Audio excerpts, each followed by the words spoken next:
এখনো মুক্তি দেওয়া হয়নি টক্সিকের, কিন্তু টক্সিক মুক্তির আগে প্রায় 600 কোটি রুপি আয় করেছে। এই সিনেমাটির এত জনপ্রিয়তা নিয়ে কথা বলেছেন প্রবীণ প্রযোজক ডক্টর জি ধনঞ্জয়ন। সিনেমাটির এই জনপ্রিয়তা তারকা খ্যাতির নয়, বরং পরিকল্পিত সর্বভারতীয় কৌশলের ফলাফল বলে জানিয়েছেন তিনি। টক্সিক পরিচালনা করেছেন গীতমোহন দাস। এতে প্রধান ভূমিকায় আছেন কেজিএফ অভিনেতা যশ। প্রায় 4 বছর পর বড় পর্দায় ফিরছেন অভিনেতা যশ। তার নতুন ছবি মুক্তির আগেই যে বিপুল পরিমাণ অঙ্কের ব্যবসা করেছে তা সাম্প্রতিক সময়ে দক্ষিণী সিনেমার ক্ষেত্রে বড় নজির বলেই মনে করছেন বিশ্লেষকরা। ধনঞ্জয়ের মতে ছবিটির কাস্টিংই এর সাফল্যের মূল চাবিকাঠি।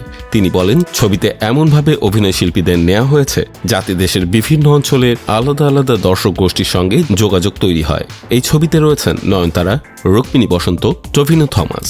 ধনঞ্জয়নের মতে প্রত্যেকের নিজস্ব আঞ্চলিক জনপ্রিয়তা থাকার কারণে ছবিটি সত্যিকারের প্যান ইন্ডিয়ান রূপ লাভ করেছে। নয়নতারা ইতিমধ্যে হিন্দি সিনেমায় বেশ পরিচিত ও জনপ্রিয় মুখ।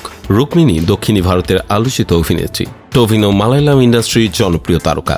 এই বহুমাত্রিক তারকা সংগ্রহের কারণ ও কৌশলে সিনেমাটির প্রি রিলিজ ব্যবসায়ের সাফল্যে বড় ভূমিকা রেখেছে বলে মনে করেন তিনি। তবে আরেকটি প্রশ্ন উঠেছে সাথে, এই প্যান ইন্ডিয়ান ধারণা কি কেবল সিনেমার ডাবিং করেই শেষ কিনা, এমন প্রশ্ন উঠেছে।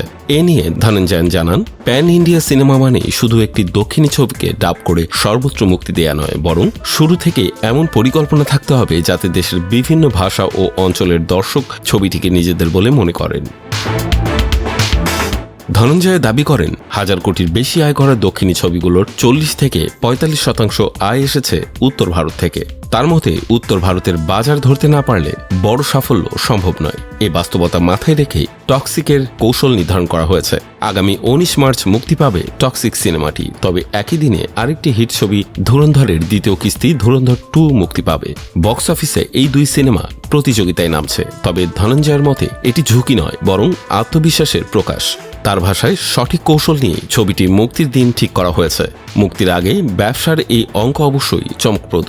তবে শেষ কথা বলবে দর্শকই। 19 মার্চ প্রেক্ষাগৃহে ছবি মুক্তির পরই বোঝা যাবে আগাম ব্যবসার এই সাফল্য বক্স অফিসে কতটা প্রতিফলিত হয়।